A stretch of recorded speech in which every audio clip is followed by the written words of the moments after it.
All right, welcome to the Krueg Show, everybody. We'll get the music rolling here. There we go. Sounds like an angry rye.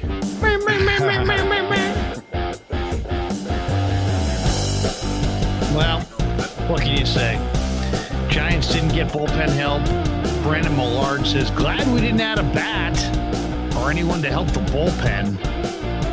Man, this one was frustrating. The Giants, they didn't add anybody at the deadline, though I love J.D. Davis in that trade. But where was the bullpen help? Dom Leone right now is just sucking wind.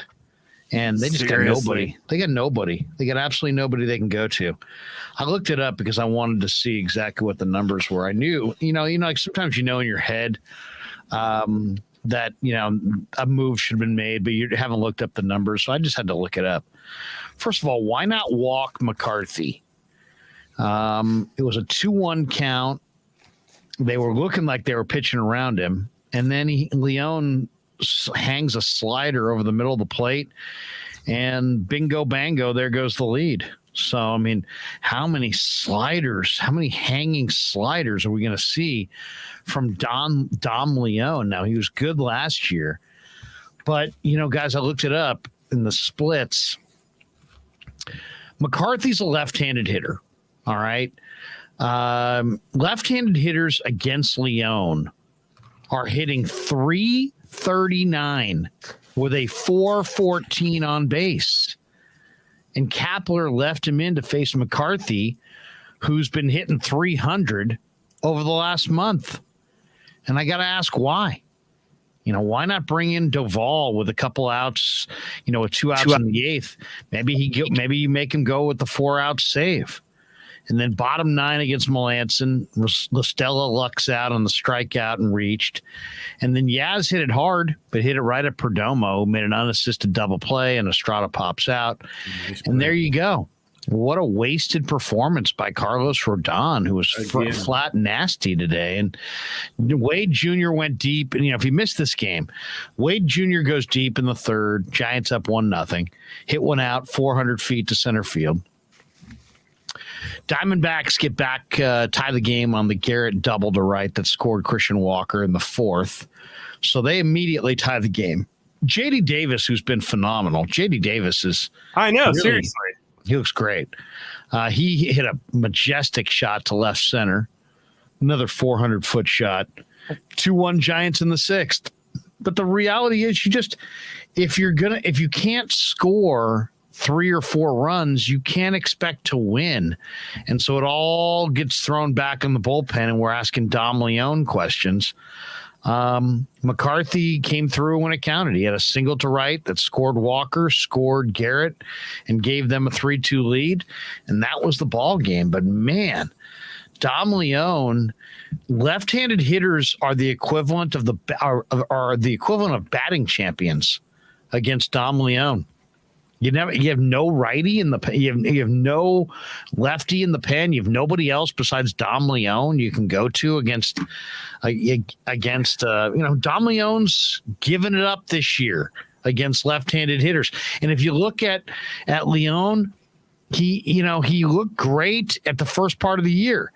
As soon as the calendar turned from June to July, he fell off, and they haven't adjusted. They keep running him out there. Big situation after big situation. Just keep running out Dom Leone, expecting there to be some kind of reversal.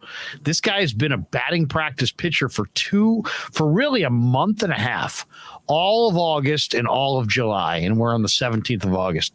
Well, I have a question with that. Hold on a second. Hold on. MF donates $4.99. Leone makes me absolutely sick. Which of Farhan's analytical charts in his programming system says to bring in Leone in a 1-run game? I mean, I think it's a fair question by MF. Why Dom Leone right there? Why keep letting Leone face lefties in key situations? I mean, they're running out of relievers. Farhan did not add a single reliever at the deadline. They're trying to get back in it. They've won 5 in a row. They got a Diamondback team. They got a lead, and they just, granted, I blame this as much on the offense as anything else. Where's the offense? You got no offense, but you didn't add any offense outside of J.D. Davis. You didn't add any bullpen, and you're still leaning on these same relievers. And I don't know what the solution is going to be. I mean, what are you going to do? DFA the entire pen? But I mean, God, there's nobody in your system who you can lean on for some bullpen help. I mean, it's really pathetic. I mean, a bad loss for the Giants for sure. All right, now feel free. Jump in. Yeah, I just don't understand. They brought this. They made the trade with for Ruff, and they got this guy Thomas Pucky. He's a left-hander. He's on the roster. If he's on the roster and you're not going to use him in a left-handed situation against McCarthy, what's he doing on the roster? You should have. If you're not going to use him, why not have Luis Gonzalez, who got sent down today, have him up? If Zapuki or whatever, how do you pronounce it? What's he there for? I mean, that's what you use a lefty for in a key situation. It was McCarthy was announced as a switch hitter, so he was going to bat. I don't know if he's a lefty. Yeah, and I don't know if they had another move. If he's not a switch, though, right? What's that? He's not a switch. Shanti Ortega says no. He's not a switch hitter. Krueg got the Greyhound. This is just straight orange juice. Little OJ. A couple ice cubes in there. No vodka, and that wouldn't be a Greyhound, by the way. That'd be a Scroogey. Yeah. No Scroogies tonight, Shantae, but thank you. McCarthy's bats one way, left-handed. So I don't know why that would have been a move that Boch would have went to Javi or Affeldt at that point, would have just came out. He'd already faced his 3 guys, so that you would have come out and done that. We've been playing lefty-righty games all year. We get to a key situation, you don't got a lefty?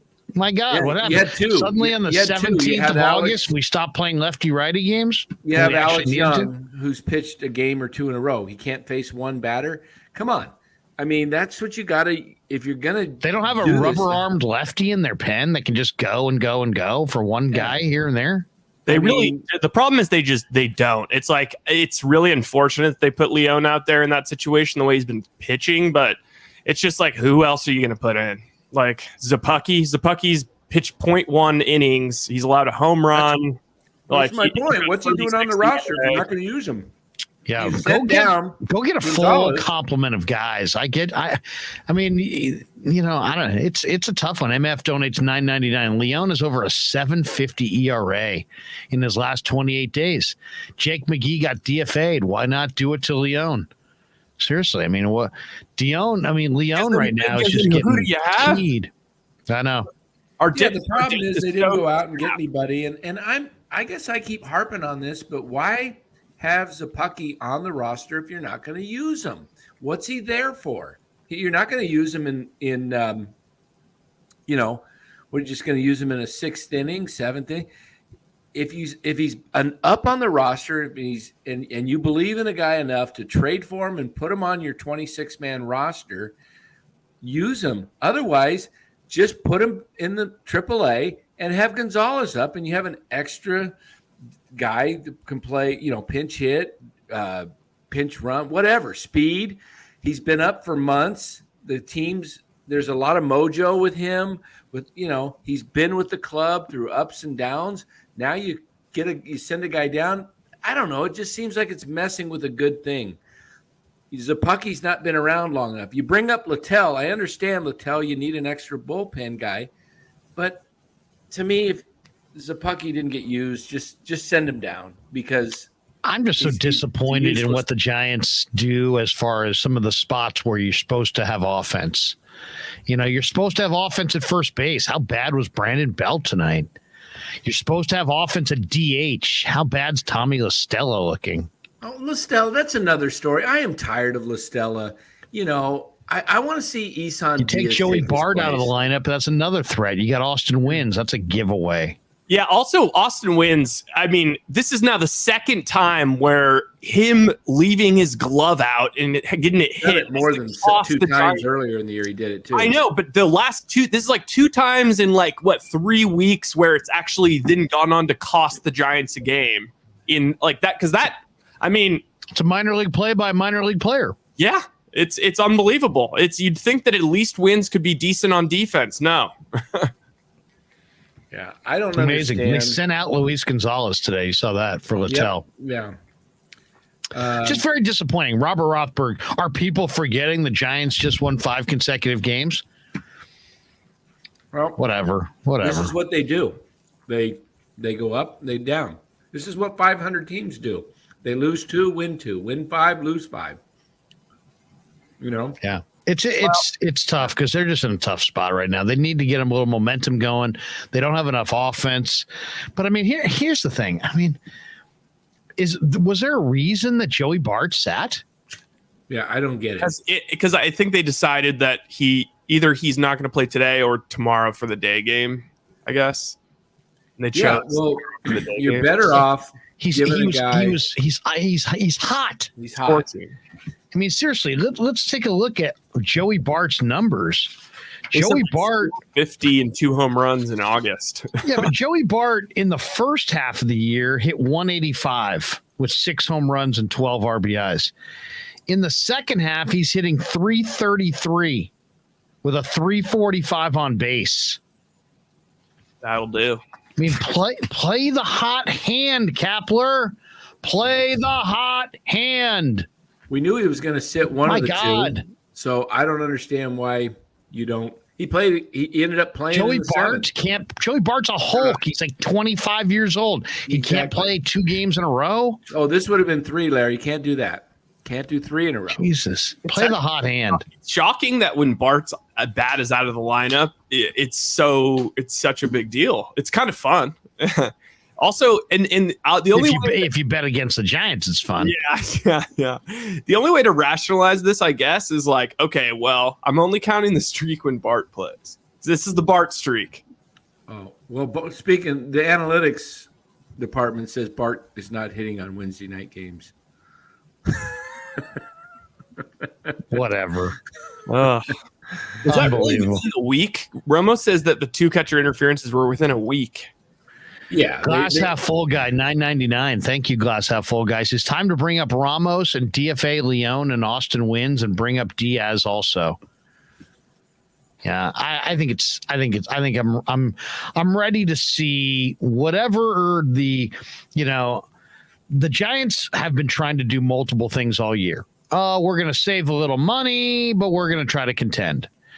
We're going to do this and a little bit of this, a little bit of that. How about DFA some of these guys who are done and bring up some young guys and see, maybe, who knows?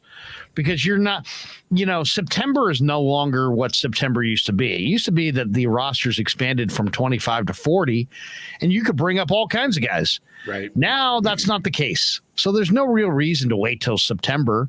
You might as well bring up some guys and get some new blood in there and see if you can get it going. There's no reason to show loyalty to any of these guys. I mean, you want to show loyalty to Crawford, fine. You want to show loyalty to Brandon Belt, I'm okay with that. But I don't want to see loyalty to Austin Wins. I don't want to see loyalty to Tommy LaStella. I don't want to see loyalty to Dom Leone. It's freaking expensive entertainment. Play your best players. So I want to see some changes. I want to see them soon. I mean, seriously, come on.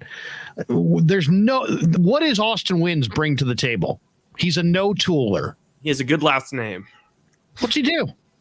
What's this guy get naked pictures of somebody? What does he do? He's like a generic made player. Is this Larry Bear's nephew? I mean, what the fuck? He's from Fresno State. What are we talking about here? Who is he? What is he doing? And some of these relievers who came from nowhere. Here's another thing. When you use these relievers and you're using them heavy, 55, 65, 70 appearances. Hey, Rogers had 84 appearances last year. Change them out. Do not keep going with back-to-back years where you're using mediocre relievers, heavy innings. Change them out. I mean, how many guys can do that year after year after year? If you use a guy 80 times in a year, guess what? He's probably got nothing the next year. And when he has nothing the next year and you just keep running him out there, I like Dom Leone. I like him. Dom Leone's you can get anywhere, literally anywhere. They're not like you and I. He's just a guy. You know? I had a football scout buddy who used to say that all the time. He's like, Larry, let me tell you.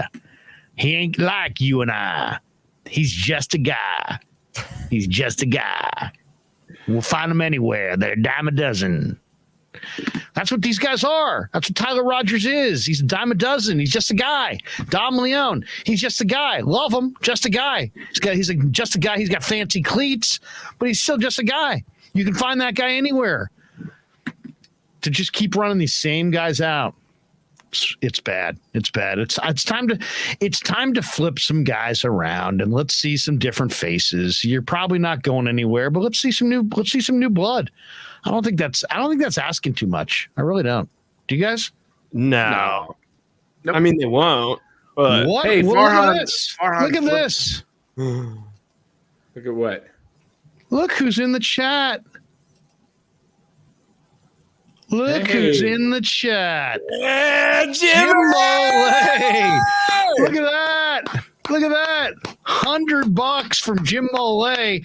He says, dude, 6,000 subscribers. Congrats, Krueg Show. Now, we started this show 30 away. So I don't know if we have 6,000 yet. I'll check. But if you are in the chat right now and you've yet to subscribe, if you're in the chat and you've yet to subscribe, please hit the like and subscribe button and subscribe. It doesn't cost you anything. Does not cost a penny. It will just remind you of when we are there. Wow. We're there. Is that the full thing? No, that can't be accurate. Usually rounded up. Maybe they're rounding up on us. Specific. I saw 5.9 earlier tonight. Let me check the studio. Very interesting. Yes. Oh my God. So I tweeted out. Dead on? So listen to this. I tweeted out a half hour ago that because I looked at it. It said we were 30 subscribers away from 6,000. We are now officially at 6,006 subscribers. Wow. We got 36 subscribers in the last half hour. Wow, maybe you should start begging more on Twitter for subscribers. Seriously. Jimmy Molay, thank you, brother. Thank you, Jimmy. Oh, man. Molay's the freaking man. And last night, by the way, we had Molay in his car. First of all, on Bart, then in his car, then in the house, then joined by our buddy Jay LeBrun, who was in Hawaii, and who was wasted, by the way. Jay LeBrun was wasted. In fact, LeBrun sends me a text today. It's pretty funny. I got to read you the text. Jay LeBrun is hilarious. He sent me this one this morning. He says, he sent it last night at 2:00 in the morning. He says, sorry, fucking hammered and celebrating Englehorn's kid's 21st birthday. Tried to click in, but no sound or anything. Call you tomorrow. Oh my God. Does he know that he's been legendized? I don't know. your story about him punching. Dude, I did not think we were getting to 6,000 subscribers necessarily at the beginning of the show. Oh, I thought it changed the mood. Oh my God. Unbelievable. Here we go. $4.99 from MF. He says, we need to have confidence with everybody in our bullpen. Camilo Duvall cannot handle the load for the entire bullpen all the time. Cap, I agree. Go get some help. Keep running the same guys out there ain't the answer. That ain't the answer. Did we I gotta go back to that. I gotta look at Did we already Jimmy do that Molay. other MF 999 one with La Stella? Just had it up. I just had it up. Yeah, here we Did go. we do that one? MF 99. Lacella's walk to strikeout ratio isn't what it used to be, and Belt looks worn out. Has Kapler lost the vets? Are they not grinding like they did last year? Guys, I hate to say it, Brandon Belt looks like he's about to call a press conference and announce his retirement. He's limping to the finish line right now. I hope I'm wrong because I love Brandon Belt, but I think that may be the case. I think we may be seeing the final days of Brandon Belt.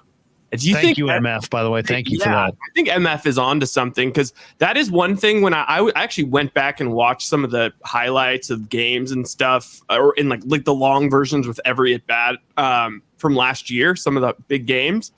And the thing that jumped out to me was guys grinding at bats. Like, it was a freaking battle every time someone stepped in the batter's box. They were making these pitchers sweat, and it just, that approach is completely gone. By the way, 10 Devils 33 says, congratulations, guys. Yeah, I want to congratulate everybody. I want to congratulate Len, Ryan, Danny, all of you guys. 6,000 subscribers, and we went from 5,000 to 6,000 very fast. That was very fast. We were just at 5,000. Right. Very impressed. And then Nick J jumps in. He says, dude, you're live with Vish earlier. Had over 225 people in the room. Niner videos. Get the subs way up. Oh, my God. I forgot about that. Yeah, we had Vish on at 8. Yeah, because and Vish was awesome, by the way. Go to YouTube and check out our breakdown with Vish. Vish will join us from time to time. I'm not sure what happened with Vish and Grant, to be honest. I think something happened there. But we're glad to have Vish on, and Vish. I love talking ball with Vish. He's phenomenal. He's in Chicago. He's working late. So Tony D said Vish was great. Vish was terrific tonight, and I would encourage anybody to go back and check out that live stream from earlier tonight. This is, by the way, the third live stream. We had Jack Hammer, me, Ryan, Jack Hammer earlier, and then me and Vish after that, and then tonight the three of us talking Giants. Tomorrow, Matt Barrows checks in from Niner camp. I saw some highlights from. Looking forward to that. Saw some highlights from Brad on Twitter with. How good is Brad Graham, by the way, on some of the stuff he puts out there? Did you guys see? Danny probably, Danny, you're about to say it. Say it, Danny. When you just pushed the guy back and just knocked him flying into the backfield. Javon Kinlaw. If Javon Kinlaw plays with low pad level, watch the F out. If Drake Jackson and Javon Kinlaw fulfill their potential this year, maybe you and I could play nickel corner. I know, and the thing is that our secondary is not their secondary is going to be so much better. This is going to be the best secondary we've had, and just giving them that extra half split second, it's going to be their defense. I really believe that they are going to have a top 3 defense, like minimum. Like it's that's why I'm taking them to all the way. Their defense. You? Oh yeah, their defense, and I think Trey will get better and better and better. I think Trey. Did you see his deep ball to Danny Gray today? I didn't see that. No. Danny Gray. If you don't believe me when I said, I told a bunch of people, hey, Danny Gray ran 4.33 in Indy, right? So people were like, wow, that's pretty fast. And then I'm like, that ain't nothing. He plays like 4.25. He plays like a guy who runs sub 4.3. Yeah. And people would say, well, Krueg, what do you mean? Okay, go on Twitter and go look at the go pattern that he ran today against Patrick Peterson. He ran by him like Peterson was sitting on a park bench. Wow. Did you see it was unbelievable. The separation was just instantaneous, and it was severe. That's 4.2 speed. That's what 4.2 speed looks like on film. And Danny Gray, maybe he timed 4.33, but he plays closer to 4.23. And Trey underthrew him. I don't know that you can overthrow Danny Gray on a go pattern. Wow. That's how fast he is. The breakdown I sent you from Baldy I haven't seen that yet. I love Baldy's breakdown. You should play that, Rye. Since we're talking, let's play it. Let's play it. We haven't. It's on your text I sent to you and Lara earlier today. We'll play that. Glass half full guy donates $4.99. He says, back to the Giants. Does Farhan not believe in substantially improving the bullpen? No more Tyler Rogers. No more Dom Leone. Time to improve the bullpen.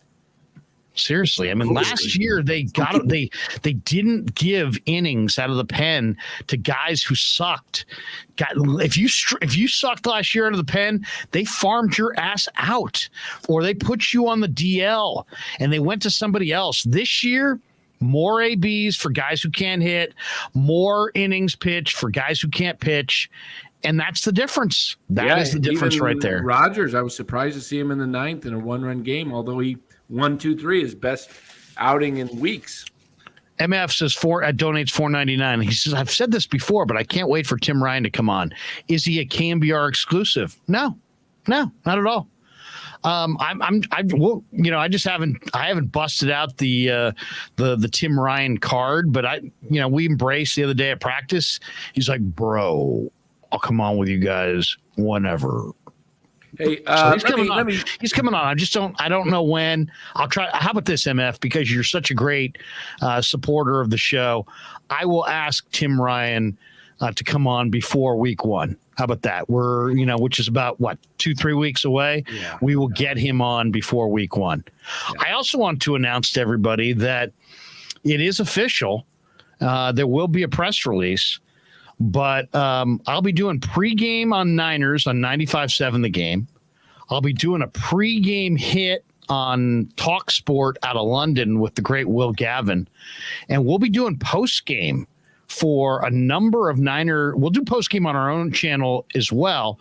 But we'll be doing postgame on Talk Sport with the great Will Gavin, who's going to be on the air with us in the postgame. It's going to be unreal. Just having great stuff. The fact that he is such a great Niners fan and he's so knowledgeable about the game with that British accent, it's so fun.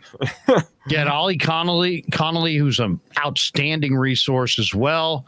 We'll have Ollie on too on a regular basis, and you're going to love both these guys. You're going to absolutely love. You're going to love our content on Talk Sport. You're going to love our content on 95.7 The Game, and you're going to love our content from Niner camp throughout the year. And as soon as the Niners get back to town, we are firing.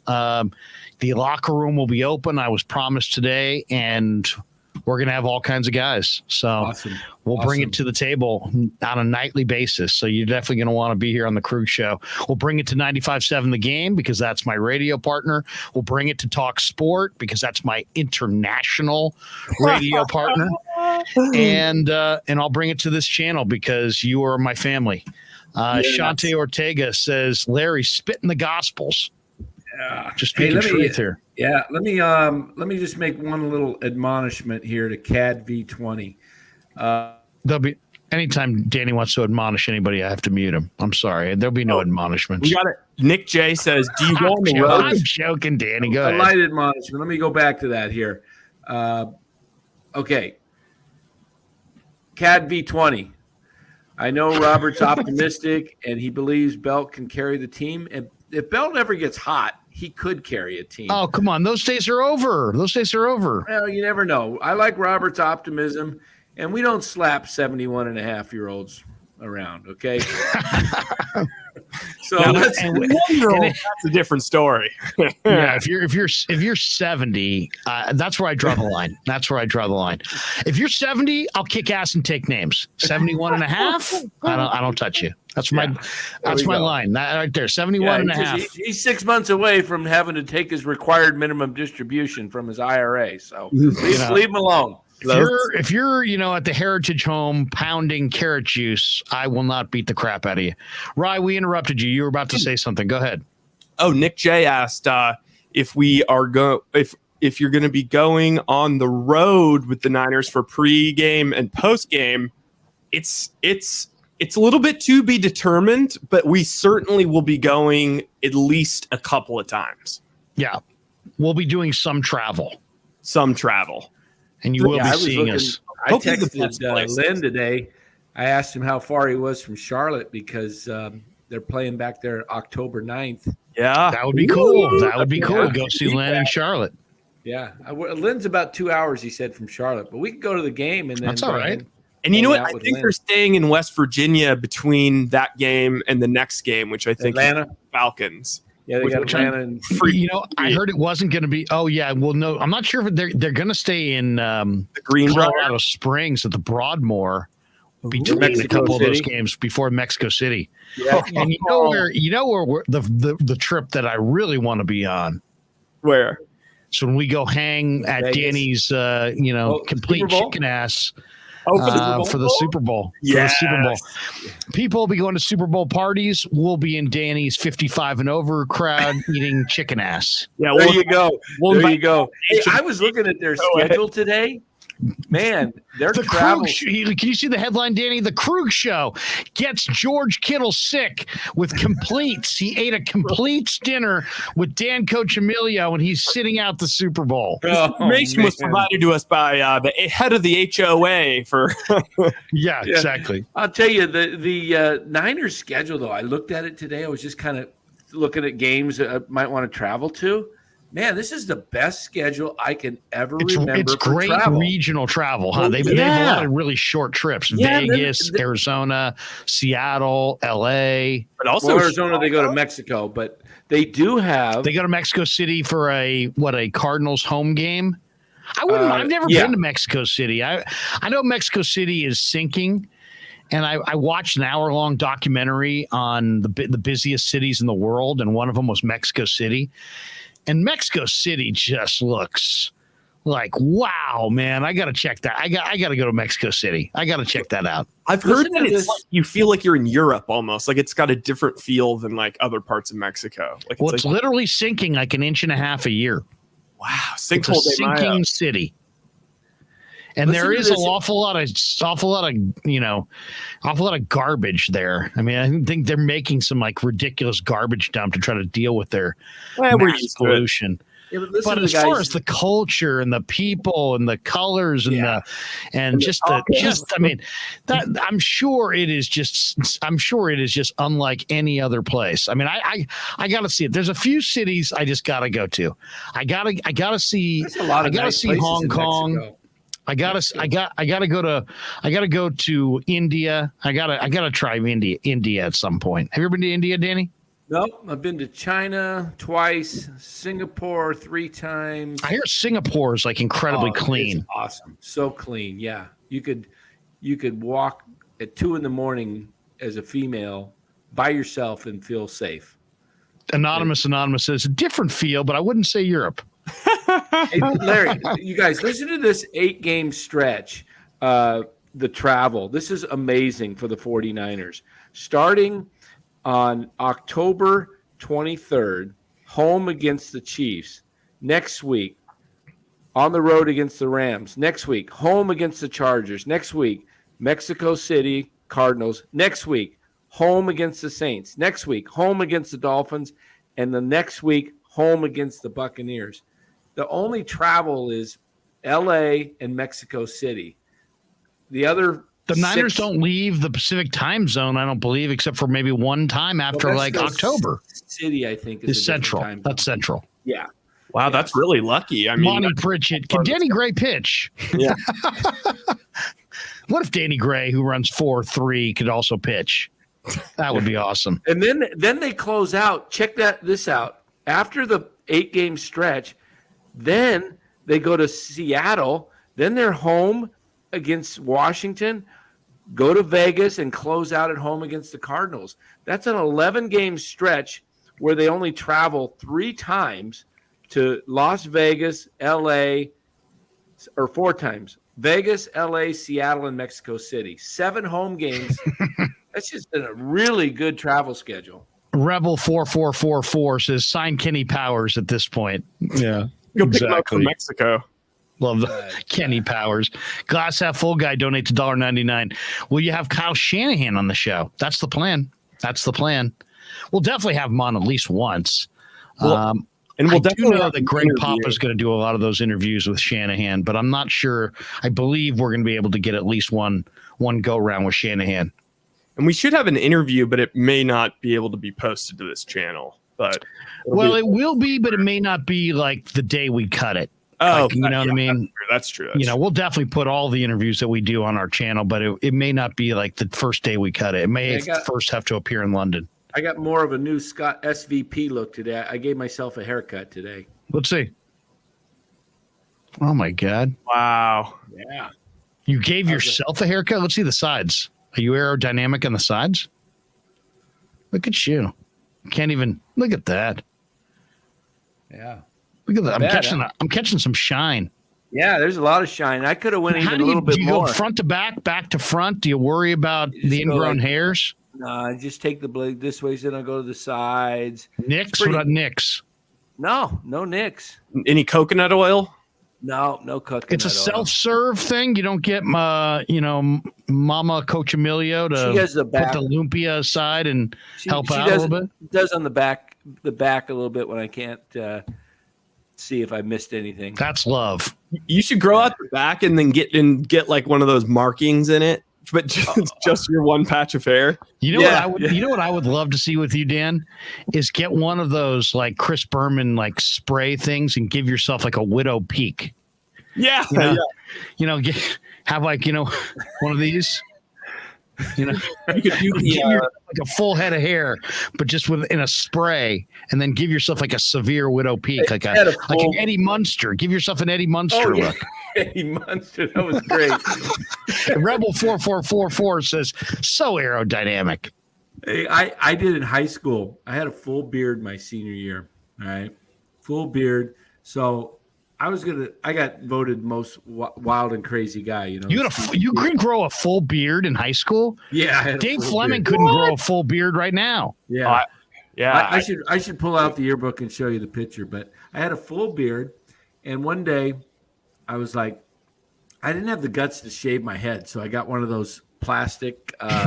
Those there you go. See the spray. Yeah, look at that. That would be awesome if you had like. That would be phenomenal. So I got one of those little things where you put a full head, your bald head. So I cut it in half. I put it on half. I shaved half my beard and half my mustache. I cut half my shirt off, half my pant leg, and it was a rainy day, and it was we have this quad area where we're all meeting. Right. And so there was this, I said to these guys, I go, how much you guys give me if I go taking off and do a headlong slide into the mud right now? And I raised $20. Look at you. From my buddies. I just took off, and it was like, I dove and slid like 20 feet and just kept sliding in the mud, and I get out and I went to class after that like that. But did you? Yeah. What the heck? Was that you in and full in mud and the whole deal? Hey, man. Wow. Kid Trickster. Seeing Tim Ryan in the preseason game was epic with Papa. What a tan. Wow. He is a tan man. He's a tan man. Tim likes the outdoors. I love Tim, man. Tim is awesome. Tim's phenomenal. Yeah, he really Tim is. He's a great analyst. He's a great dude. He's a tough guy. You don't want to cross him. He's the kind of guy that you want as your friend instead of as a foe. But Tim Ryan tough as hell. And, I'll tell you, I've told you guys I've said this many times. The last guys, in an NFL brawl that you want any part of, D linemen, and specifically D tackles. And that's what Tim Ryan was. Yeah. He was a 285-pound, 290-pound D tackle. Mostly, though, didn't he? Bears. I think he came with the Bears. But from the elbow to the fingertips, D tackles they can just sit there and throw you. I mean, that's their job, right? They engage these offensive linemen. They grab their shoulder pads from underneath the jersey, basically, or on top of the jersey, and they just throw them to the left or to the right, throw them away. That takes a ton of forearm strength. Forearm strength is what wins you fights when you're in a bar. Is that you got to have strong hands and strong forearms and be able to throw guys. And that's what D tackles do. So if you see a D tackle in a bar, in a barroom brawl. Get the hell out of the way. That's what Kinlaw did today in practice in Minnesota. You got that one, Ryan? Can you play that? Can you play that off Twitter? That was from Brad Graham.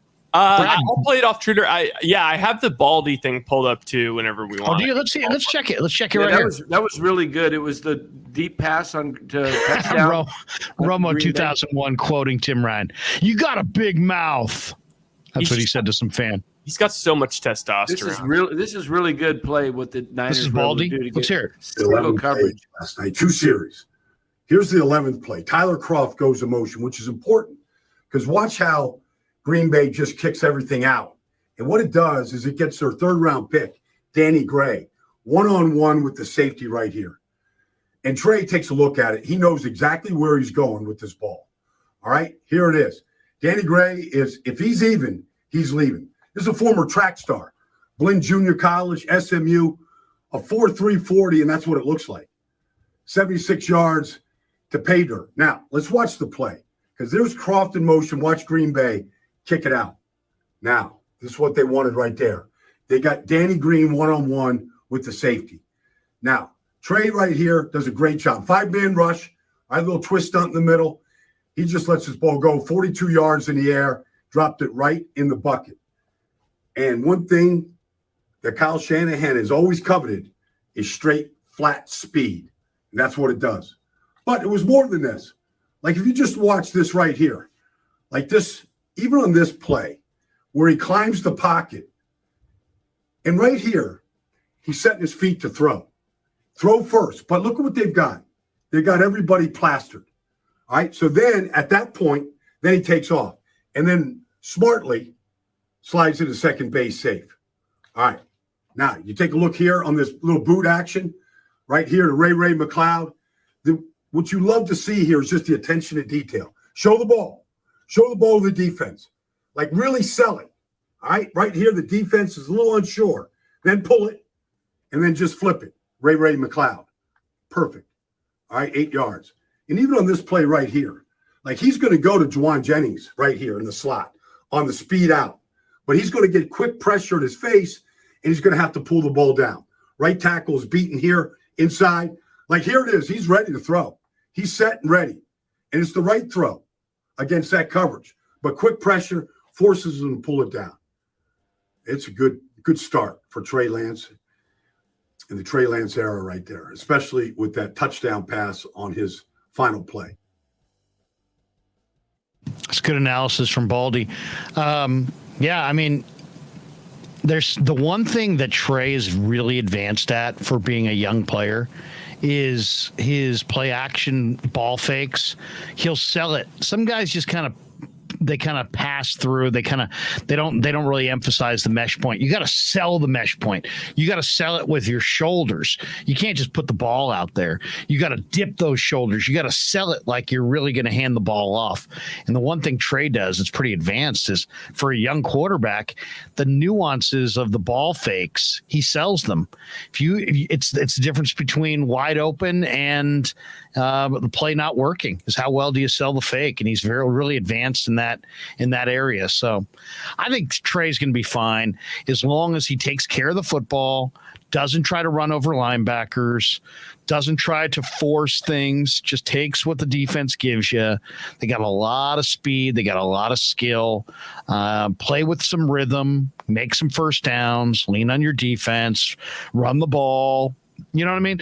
The basic things of be somewhat of a game manager, and then 5, 6, 7 times a game, be more than that. 5, 6, 7 times a game, you're making a big play with your legs, or you're making a big play with your arm down the field.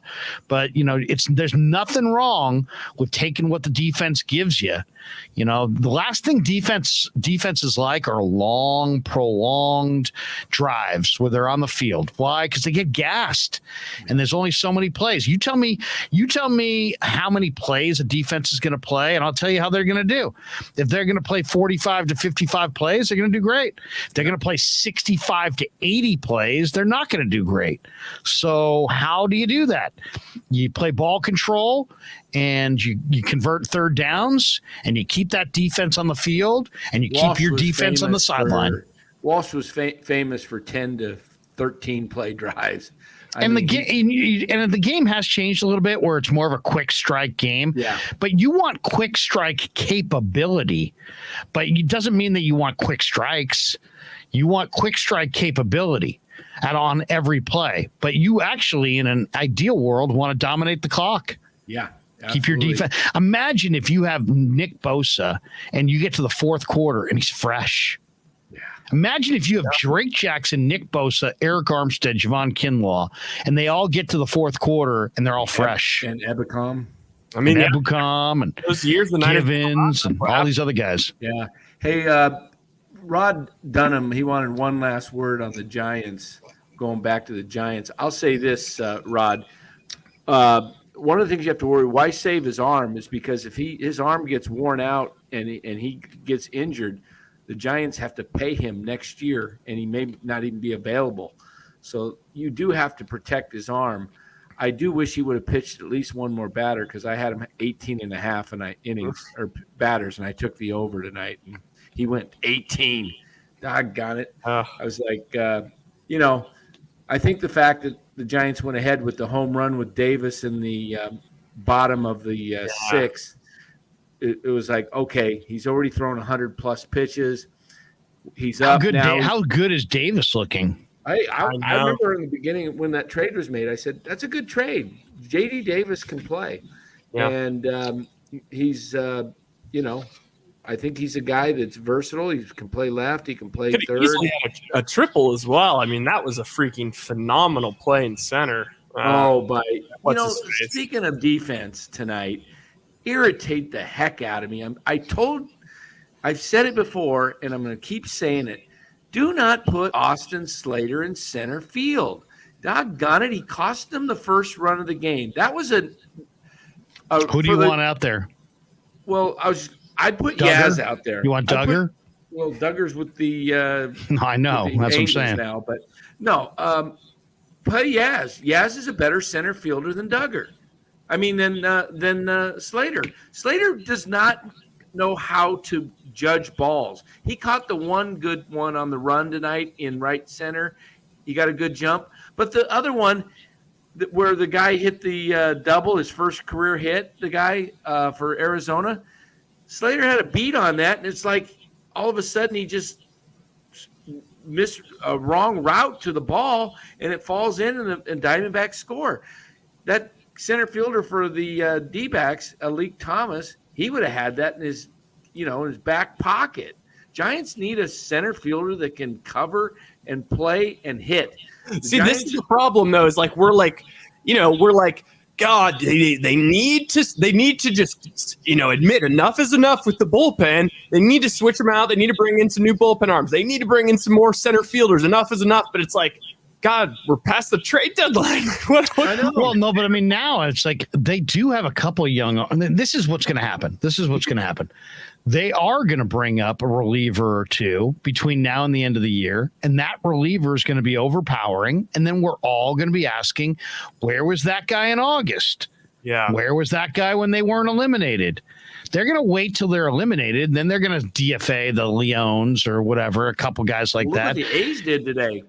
How many guys? I saw they got rid of Piscotty and they got rid of Elvis Andrews. Yeah, I would love to have Piscotty just because he's another right-handed veteran. What's happened with Piscotty? He was good with the Cardinals. Yeah, he was good. He's not even old, right? What is 31, he, 28? 31. He did have a pretty good year where he hit 27 homers with the A's, but that was a few years back. But Piscotty, will get picked up, and he'll probably get picked up by a playoff because he's valuable. J.C. Graham. Giants need a lot of things. Yeah, it's true. They do. I'm just tired of weak defense. Here's the thing. They brought up the kid Johnson because their defense stunk in center field, right? And he played. You got to have a Johnson. Games. You got to have a Johnson. Yeah. He plays a couple games. You got to have a Johnson to keep the Johnsons happy. That's right.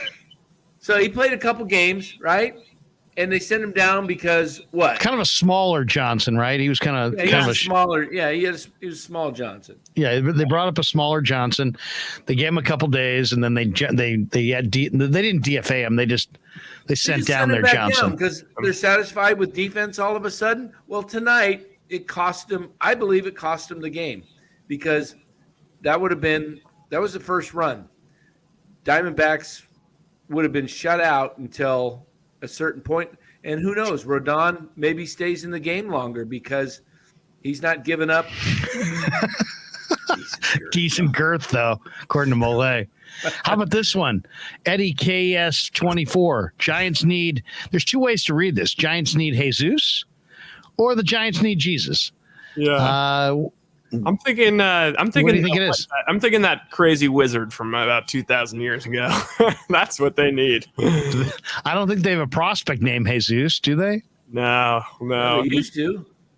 Jesus Aguilar. Jesus Alou. Didn't they have Maddie, Jesus, and Felipe, right? Rebel 4444. Farhan praying for Steel Walker. Hey, play that Walker thing right now. There. Steel Walker is gone. And that, I'm going to steal from Damon. And like that, Steel Walker is gone. Okay, wait, that is a good lead-in. We're going to get to the Steel Walker clip in a second, but I think Rothberg has to crash, and he asked me a specific question. I think he knows that I am the most vulnerable to falling back in like hope with the Giants. Hello, Ryan. It's 2 a.m. on the East Coast. Can you please give me your candid opinion whether the Giants can win the wild card? I mean, I still feel sort of the way I did a couple weeks ago. Like, I'd say there's probably a 20% chance, 25. I mean, I don't know, 1 in 4. I'd say they'd make the playoffs 1 in 4 times if you simulated this season 4 times. I think Fangraphs has it at 5%. Really? Yeah. And so maybe the 25. Oh God. Eddie says it's Jesus as in God. Yeah, no, I thought you were going there, Eddie, but I wasn't really sure. No. Jesus has more important things to do than to help the Giants get to the playoffs. Yeah. He gave us enough last year. Yeah. Jesus is saying, hey, look, 2021 was like me walking on water. All right. It was a freaking miracle. Don't ask for too much. You're right, Larry. 6.3. Yeah, 6.3% chance. Jim Mole said, did Robert hear my self-imposed bet from last night? I don't think so, Jimmy. I don't think so. So we got some stuff. Yeah, on Justin Kerwin, 5% chance they get in. I guess that's about right. 1 in 20 simulations. I'd say a little higher. The problem is tonight Milwaukee loses, and so they have a chance to gain and get within 2.5 or something like that of Milwaukee. 3.5, 2.5, I think it would have been. But the Padres win today, so they lose ground on the team that they actually have to catch. So now they're back to 5.5. So you got to play this back and forth thing. Giants just have to win. And just win, baby. It's Al Davis time. Just win, baby. I say I declare the season over if they lose this next game. You cannot really season over tomorrow? I'm declaring it. I think that you can't when we're making this run and then you win the first 2, the most losable games. You win the first 2. What the hell is that? That is he put a fork in that brine. Is that a watermelon? Yeah, it is. What are you, a bear? You eat that big a piece of watermelon? What do you get your head in there? You just get I used the fork. I used the fork tonight. You used a fork on watermelon? Do you use a fork? Remember that sign, 100 pence eats pizza with a fork? Does Dan Coccimilgio eat pizza with a fork? No, stuff it right hand. All right. Never a fork. But watermelon you do eat with a fork? When it's this big and I didn't feel like cutting it in little pieces. Sometimes I'll scoop it out. I'll slice it in half and just. This was left in the fridge. This was the last piece. Hairy elephant. Seriously, yeah, so I'm declaring the season over, but the season is still alive. If they not going to be easy, they got Zach Gallen going against them, and I know I'm declaring death. Wouldn't that be just like the Giants to win 2 games with their 4-5 pitcher and lose with their 1-2? I know. By the way, guys, last night after the show, we had a great show. So I was in a phenomenal mood, and I was like, I was thinking, well, am I going to stay up late? I'm not sitting. No, by the way, Justin Kerwin, Larry, you on 95.7 this week? Not this week. I will be on shortly, but not this week. But since I wasn't on this week, I'm like, you know what? I'm up and I'm kind of awake. Dialed over to HBO. Sleeping with the Enemy. Did you guys ever see that movie? Oh, great! Oh, yeah, great yeah. movie. Yeah, Man, that husband of Julia Roberts, the guy had some anger issues. Yeah, I mean, that guy was scary. I forgot how scary that guy was. He saw her ring in the toilet, and he's like, "Oh, she's not dead." yeah. He's like, I'm looking at the screen. I was like, God, man, that guy's scary as hell. I wouldn't want to mess with that guy. Sleeping with the Enemy. I'll tell you though, even though that guy was a total jerk and obviously beat her and everything, and he was a nightmare and he had a pimpin' beach house. Do you guys? I mean, it was sweet. Beach house. It was sweet for a lot. Hey, I mean, did you see that? You see that clip I sent you from Rebel 4444. Yes, melon talk again. Let's talk melons. Hey, I want to see this Kinlaw hit. This Kinlaw play. Oh, okay. The Kinlaw play is incredible. Absolutely incredible. All right. Give me 1 second. All right. Okay. Brian Lucena. Dan uses a knife and fork for French fries. Danny? Knife and fork? No. All right. No. You got it, right? You want me to send it back? You got it? Oh, here it is. Oh, God. Look at him right there in the middle. Oh, my Runs God. Right over 7. Just knocks him. But Dude. he's upper body strength. He knocked him over.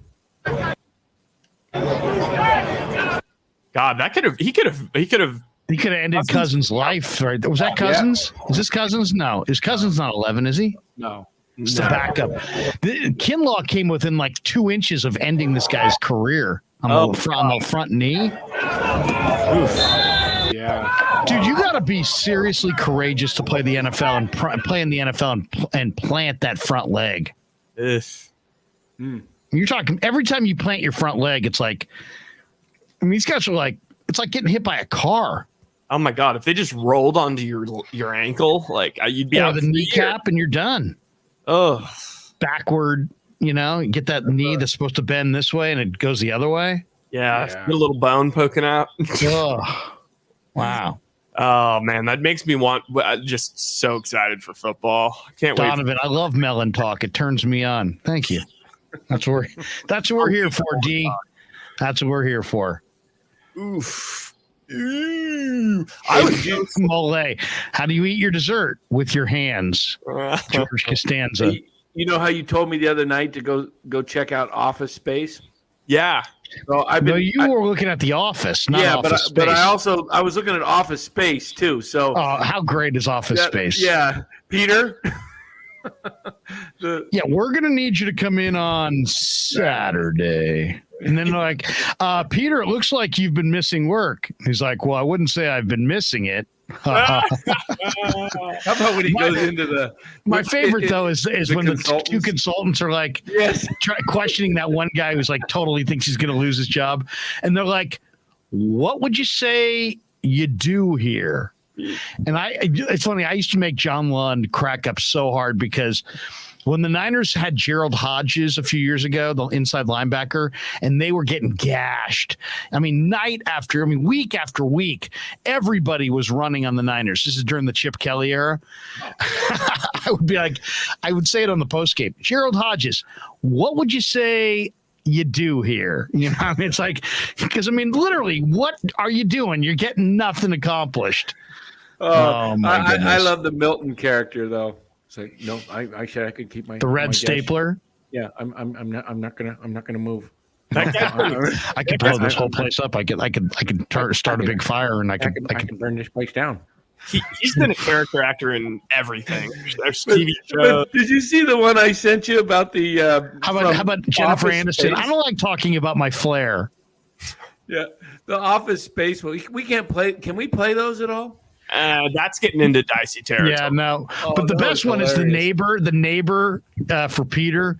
And he's like, man, if you had $1 million, what would you do? And the neighbor's like, 2 chicks at one time. Yeah. He's like, outside of 2 chicks at one time, what would you do? I mean, if you haven't seen Office Space, I mean, Peter lives in Morningwood Apartments. Yeah. Morningwood apartment complex. Anonymous epic movie. That scene though that cracked me up that I sent you though from The Office when the guy goes, "Oh, do you go to a sperm bank?" And she goes, "Yeah." He goes, "Oh, I donated. I could be the father." And then she's like, "No, I had like higher up, line or whatever." And some other guy goes, "Oh, you don't think I can't remember the guy's name." He goes, "I don't think Michael. You don't think Michael's high up?" And she goes, she changes the subject. This is a great shower. And then the guy, Michael, goes over and he goes, "I could have done it with Jan." I love when Jan has a big dinner party and she's like, "Yeah, I'm doing a roast for 3 hours. I just put it in." And then all of a sudden they're like, "Wait a second, you mean you put it in earlier?" And she's like, "No, I just put it in." And they're just like sitting there going, "Oh my God, we're gonna sit here for 3 hours." Alex Rose donates $1.99. He says, "Dan, twerk." No, we're not going to. No, we're not. Come on, Alex. No. Alex, I hate to say you wasted your $1.99. No, because Danny I'll will run not be doing that. sprints. I'll do some other crazy stuff, but you will not see me twerking on Mark Graves. Rise and shine here at Morningwood. Oh my God, that is incredible. Some fun with Scotty, he's quoting the movie. He's like, that no talent ass clown started winning Grammys. Wait, who is he? Talking about Michael Bolton? He's like, you're named after me. He's like, what's your favorite Michael Bolton song? You must be a big fan. He's like, yeah, I guess he's all right. Like, which one do you like? Which is your favorite song? He's like, well, I guess all of them. Oh my God. And then he's later in the same movie, he's like, I told those guys I liked Michael Bolton. Yeah. Vicky Boone donates $2. Let's talk football. Well, yes, Vicky. I know. Seriously, let's talk football. Baseball. Let's go back to just 10 days ago on August. I celebrate his entire collection. On August 7th, after the Giants beat the A's 6-4, Larry and I were on. That was you had COVID at the time. I was right? COVID. Yeah, so Ryan was out sick. Larry and I were talking about what's the guy? Steele Walker. And this is a clip just 10 days ago. Larry and I talking about Steele Walker, who, by the way, Steele Walker was DFA'd today. So Farhan juggling the back of the roster, the 38 through 40 man roster. It's so unlike him to do that. Yeah, exactly. Go ahead, Ryan. Just go for it now. Like, now matters. Yeah, and by the way, how did they do in that 4 games against the Dodgers when Machado was 4 magical games? Yeah. I guess they did win the one Sunday game against the Cubs, but so it was a 1-4 record with Machado, and I'm not sure how much of a difference. Obviously, Jay says Machado did get a couple of hits. All right, yeah, all right. Well, God, Jay, sorry, Jay. My God, let's take a look at this 40-man roster. Alex Young. People didn't like that. Okay, so Alex Young, you're saying, is more valuable than Kervin Castro. Alex Young, a 28-year-old lefty, who you just got a bunch of lefties, by the way, at the trade deadline. And Thomas, no, he's a righty, but you got some other lefty. Steele Walker, he's a left. Is that a real person? A left fielder, yeah. Steele Walker. There's another pit. Yeah, Steele Walker. Where'd they get him from? Used to watch Remington Steele. I remember that. Yeah. Remington Steel. Where's Steel Walker from? Is he the latest? Don't know. I don't know my guy? Steel Walkers. He's on the 40-man roster. Let me see what. I thought I was a big baseball fan until the Giants got Farhan. And then all of a sudden I'm like, I just feel like that guy in the upper deck who goes like twice a year and has no idea who any of the players are. He's on the 40. Welcome aboard, Steel Walker. Come on down. Walker, off waivers from the Texas Rangers. Let's see how Steele's looks. How much? What do you think? What if he's awesome? What if he's what if he becomes like the next DiMaggio? I'm going to guess he was hitting under 225 this year. Wait. Tell me. Give me some details, and I'll give you his stats before you give them to me. We'll see how close I can get.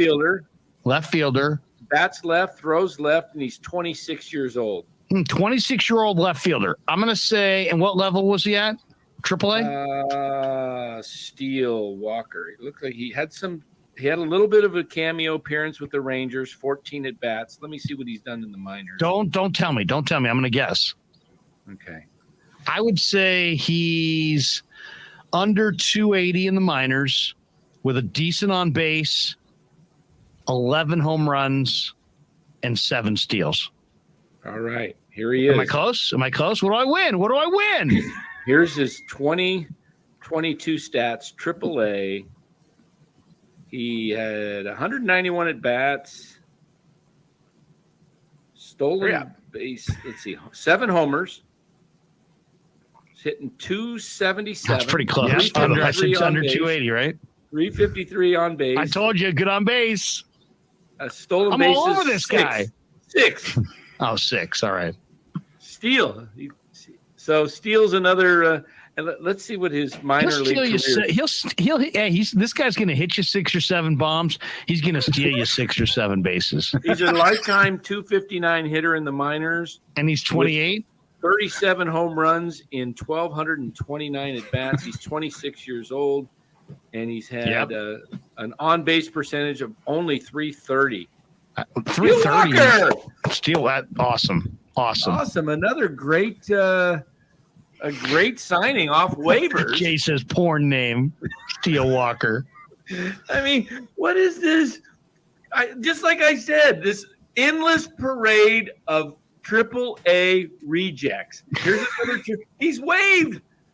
So he's not good enough for the Texas Rangers, who are killing it.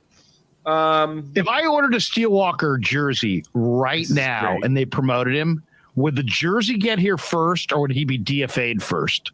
He'd be DFA'd first. He'd be DFA'd before my jersey arrives? Yeah, because it takes a few weeks. They're going to have to, first of all, create a Steel Walker jersey. S. Walker. Just to get the S on there, take a couple extra days, and by that point, he'd be out. So he's on the 40. What if you were like the super enthusiastic Farhan guy that every time he made a trade, you ordered his jersey? Get me a Steel Walker right now.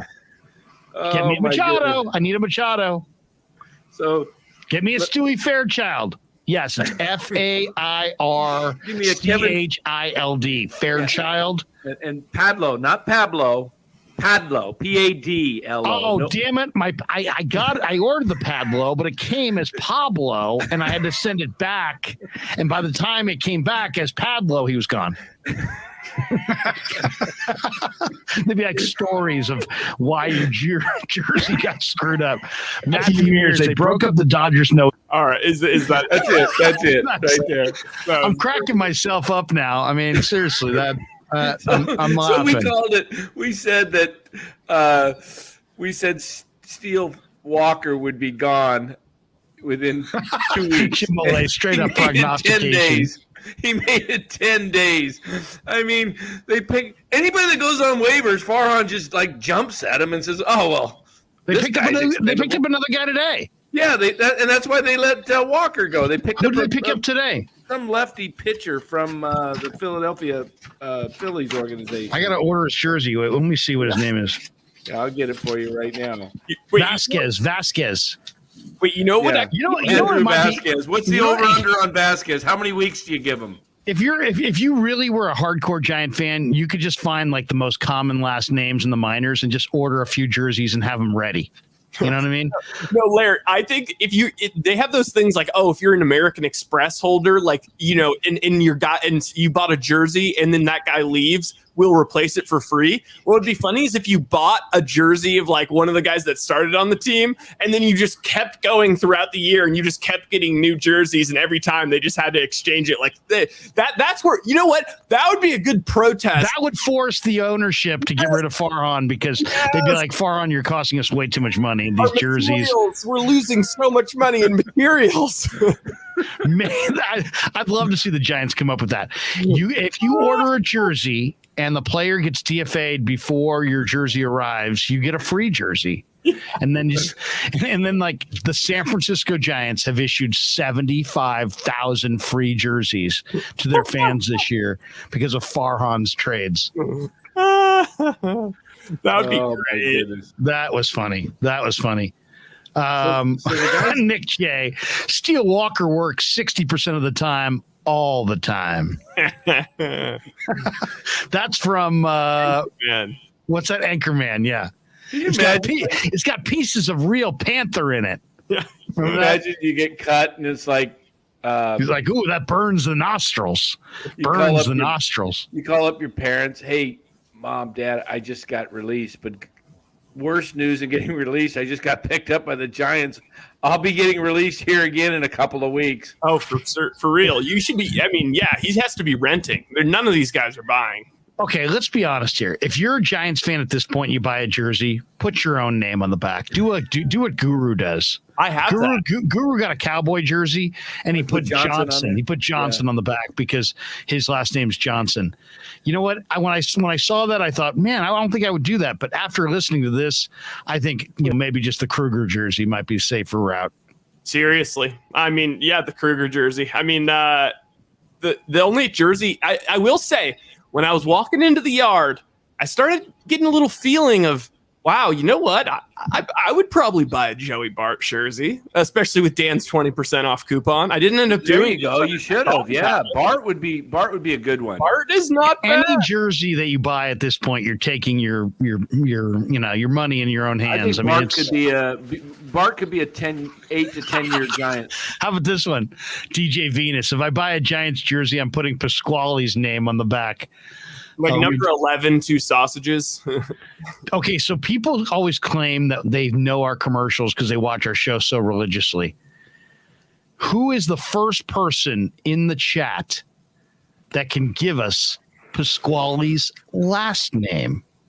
Wow. In the chat. Everybody knows it's Pasquale, but what's Pasquale's last name? Tell you what, I would not feel confident spelling it. No. Danny and Rye, you guys don't count. All right, let's see if anybody in the chat. How long will it take? Oh, wait a second. Couple close ones. Got this one. Gonzo Shitcock says Bertanti. I think that's the. Wait a second. We got like 4 that are different. Scotty says Batoni. Brian Lucena says titanium. No, it's not titanium.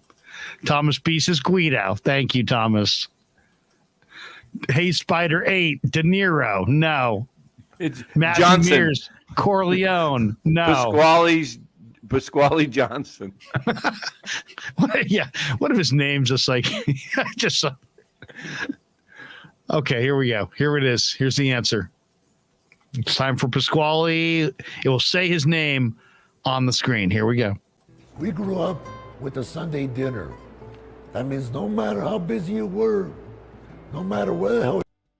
There you go. Batanti. Did nobody got it right. Gonzo. Oh, wait, no. There we go. Gonzo Shitcock. Batanti. Yeah? Where's he? No, he says Bertonti. No. This is B-E-R. No, he got it. Batanti. He even got the right spelling. There's no E. It's not B-E-R. There's no E. Dan. There's no E. Dan, can you spell? Dan, can you see that? Where'd you grow up, punk? It says B-E-R-T-O-N-T-E-I. Is there an E in there? I didn't think there was an E in there. All right. Do we have to go to the videotape? We grew up with a Sunday dinner. That means no matter. B-I-T. He got it. B-I-T. No, he's got E. B-E-R-T. Oh, Dan, you're gaslighting us at this point. Dan, what? Are you all right? Oh, look, you said Gonzo. He's looking in the chat. Look on the screen, Dan. He was looking at Berton. No, but that's come on. He just had it. I just put it on the screen. Oh, he must have corrected it. Yeah. I didn't see that Benji, one. I love this show so much. We're fighting over Batanti spellings. Wait, let's look at all the different spellings of people. Mark Graves. Ooh. Danny, I hate to do this to you, but eat in silence. All right. That's hilarious. How about this one? 49ers, stick to the state capitals, Dan. We should probably tell people. Okay, so if you saw that whole state capital bit that we did a few weeks ago where Rye was just kicking ass and he just totally dominated and Dan just couldn't do any. Rye and I were in on the joke. You and Dan were on the outside of the joke. The joke was I gave Rye a full list of the capitals. So he had a full list of the capitals. And then I gave Rye the easier ones, and he had the list. I gave Danny the hardest capitals I could Vermont.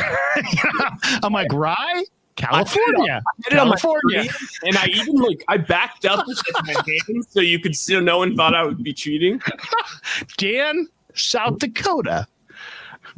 Rye, Texas. Oh my, Matthew Mears says I got the joke right away. All right.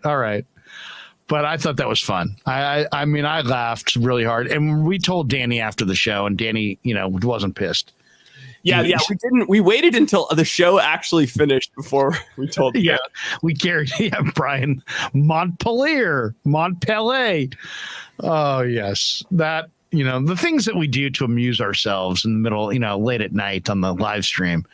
Should we unmute Danny Graves? I mean, do we unmute him? That's the thing. Shante says, classic. Oh, it's dependent. We all got the joke when Dan went off screen. Wait, it's dependent. You better hurry up.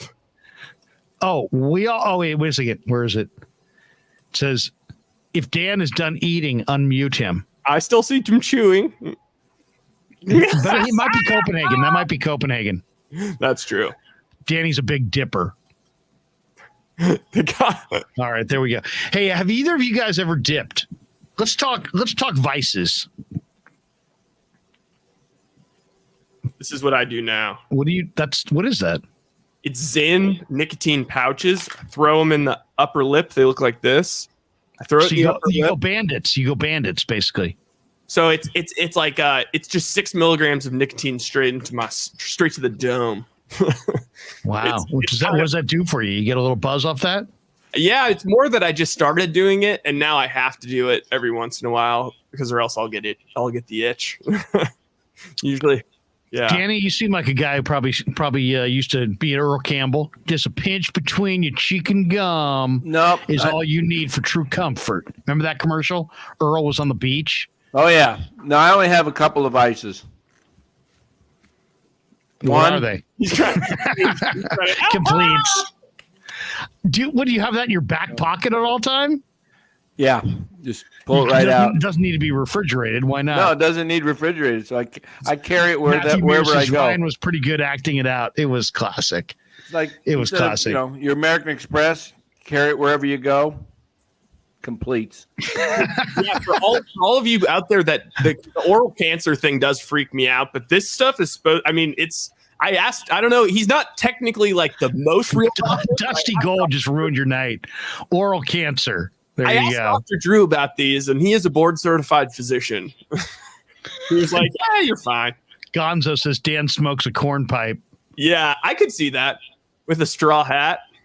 Nick J says, "Nope, never dipped. My vice is fast food." Ooh, yeah. What's the healthiest fast food? I would say Chick-fil-A. I don't know. What the hell's that? I got this from Kapler. Coconut milk. Yeah. I wouldn't feed that to a cat. It's pretty good if you make it into like a curry, maybe if you have the capabilities. Otherwise, I don't really know how to. I don't know about the coconut. What is the difference between coconut milk and coconut water? Because one, I feel like they're both the thing that comes out, but the milk. Chiguayo 56 says $2 donation. Krueg, I tried that chewing tobacco at 18 and threw up. Yeah. That's kind of like, did you guys ever see the Sandlot when they take the red man and they go on the Ferris wheel and then they yak? So classic. I love when like old guys, like apparently who's the Vikings coach who's got the smoke? Mike Zimmer, the former Viking coach. Former Vikings coach. He's now coaching with Deion Sanders at Jacksonville State. I read that today. So sick. So apparently he just like if you walk by his truck, it is just filled to the brim with like, quarter empty bags of Red Man, just like all strewn about his truck. Dude, Red Man will just rot your teeth, man. Yeah. It's just awful. Hey, Romo kind of helped you out what the difference is between milk and water. Yeah, but Gonzo says my vice is Costco hot dogs. Oh yeah, $1.50 with the Coke. Danny's going crazy over there. Heck yeah, $1.50 with that is the best $1.50 you can spend. Wait, we got to go back to this because it's not like there's udders on a coconut. So how is one like I thought they both were just the liquid inside. I thought there was. Maybe they drain it more. Maybe they drain it more. I don't know. Mole had a good one here too. Where was Mole's? Oh, milk comes from the coconuts too. Hey, do you guys remember when Costco had the choice of a hot dog or a Polish dog? I don't remember. They took away the Polish dog. I've never eaten at Costco as far as like the pizza. Or the pizza sucks. And what? The You're going to make me cook a pizza right now. I am starving for some reason. Maybe it's that steroid I got yesterday from that epidural, man. I just peed. Brian Lucinus says I dipped skull a long time ago. You know what they put in tobacco? What? They put shards of glass. I'm not even joking. They put shards of glass so it will cut your gum. So that the tobacco gets in there. So I'll tell you, you know what made me quit? I read an article about how it was like when they were trying to put tobacco water in public schools. And then I was like, wow, man, this is a freaking war. They're just trying to get kids. So basically they thought, okay, here's a good thing. All these kids that are, have these nick fits at school, instead of, I don't know, maybe trying to get them not to be all hooked on nicotine, they wanted to put nicotine water in the school, in like, machines that kids could buy at school to appease their nick fit. I feel like they would end up just like chugging the liquid and having too much of it and just getting way too buzzed. I mean, doesn't that sound awful though? That's horrible. Nicotine water to try to get kids to be able to drink it while they're at school. My God, that's evil. That's just straight evil. Once I read that, I was like, oh man, they're picking up sides, and I don't want to be on the side of the evil side. I'm going to be on the good side. You know what is some serious bull, by the way, is I'm noticing like, okay, Walnut Creek, like Lafayette, Pleasant Hill, even city of San Francisco banned vapes. And it's like, I'm not a guy that vapes, but I mean, still vapes are better than cigarettes. And it really, if you like look into it, is it better than cigarettes? Isn't it all the same? No, if you just hit like a clean vape, like with vape juice, or like with salt nicotine or something like that, it basically is just water vapor and nicotine. So it's none of the other crap. So, but like the tobacco companies moved in on like Juul, and now it's like, oh, you can only sell tobacco flavored, and it's all just like, now that big tobacco is essentially like phased out and like all of those things, and now everyone's gonna have to go back to cigarettes, and it's just like, what? All I would say is just don't ever start. Don't ever start. Justin Kerwin, Lee Hammer says no. That's funny. Shanti Ortega, Danny has a great sense of humor. Mark Graves says dipping is gross. Matthew Mears, dip makes me sick, makes me dizzy as fuck. Yeah. I'll tell you, I never dipped until I got to the Canadian Football League, and we're sitting around watching film, and every guy in the room is chewing, and I'm like, throw me a can. So I threw in a Copenhagen, and man, I was spinning. My head was spinning. Then we went out on the practice field, and I'm running linebacker drills, and I'm almost falling down. And I was like, wow, man. And then I got hooked on it. And then literally, you know what got me off of it? Besides the article about the water, is that, I tried to quit a few times, and it just was overwhelming. Couldn't do it. Finally, I read this article. I'm one of these guys that has to reason things through. You know what I mean? I'm more of a reason. I got to reason it through. All right. So I read this article that 90% of, look at Danny just munching. What do you got now going? What are you eating now? My God, do you just look at, this is like dinner time to you. Now back to your cereal. All right, keep munching your cereal. I wanted a Greek pita, but my wife said it was too late. Like she's the boss. You got pita. Well, just she don't want me getting too many carbs. What, you don't even control your own eating? You look to your wife for answers on what you can eat? Well, no, what are you, 7?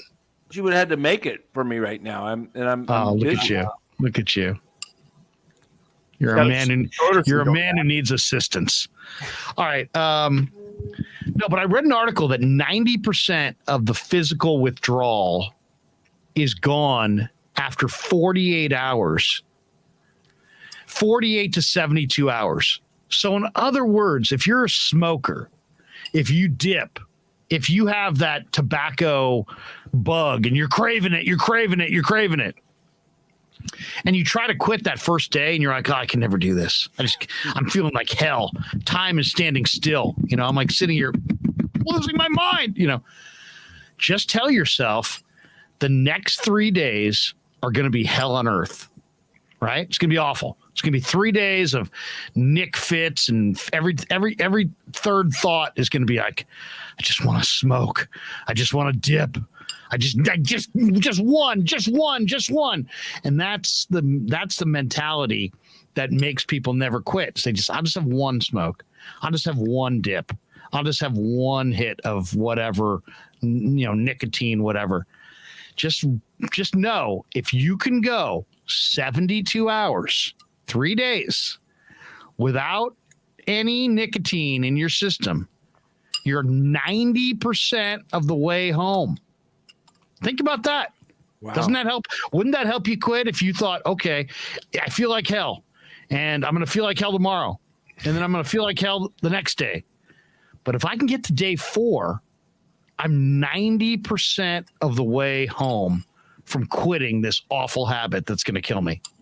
Yeah, I fell into vaping. That I was like, you know what? Then it was almost like a game. Like, let's see how terrible the next 3 days can be. You know what I mean? And then, you got to pick your right 3 days. You can't, you got to pick the right 3 days. It's ready for you to do it. But you know what? I really believe that almost any of us could probably do it for 3 days. It's just people can't sit there and go, what the hell? Jim Molay says, I spilled bong water once at school, but I don't think that's the same. I think that was in relation to something else. But either way, 72 hours. 72 hours is all you got to do. The problem with the cigs, though, the cigs and the vaping is like the oral fixation is like also, it's like a completely different thing where it's like you're so used to putting something in your mouth, or getting it near your mouth, like every, whatever, like every 10 minutes. And so because of that, it just made, I actually got into vaping just because my roommate was doing it. And then to get off it, I had to start using these Zens and then eating sunflower seeds all the time. And that also helped me, so I did quit, and I have replaced it with sunflower seeds. But there's a ton of sodium in sunflower seeds, so now I go low sodium sunflower seeds. Yeah, low sodium sunflower seeds, and then I'll just pack them in there. Where I really crave it is if I go to a baseball game, or if I'm watching endless hours of film. I've got some buddies who are like, Krueg, watch this film for me, and give me your reports. And I'm going to spend 5 hours watching a film. I will go into my bag, get my low sodium seeds, and just jam as many as I can into my lower lip, and then I'll just sit there and kind of. It's not quite the same, but you know what? It does kind of satisfy the oral fixation. And the best time to quit is when you're kind of sick or something. You got the flu bug or you get COVID. It's a nasty habit, though. Eddie says Dan eats like he's pregnant. Anonymous talking about Dan's eating. She says that Dan's wife doesn't want him farting in bed. I think he might be onto something there. Anonymous is very, very astute.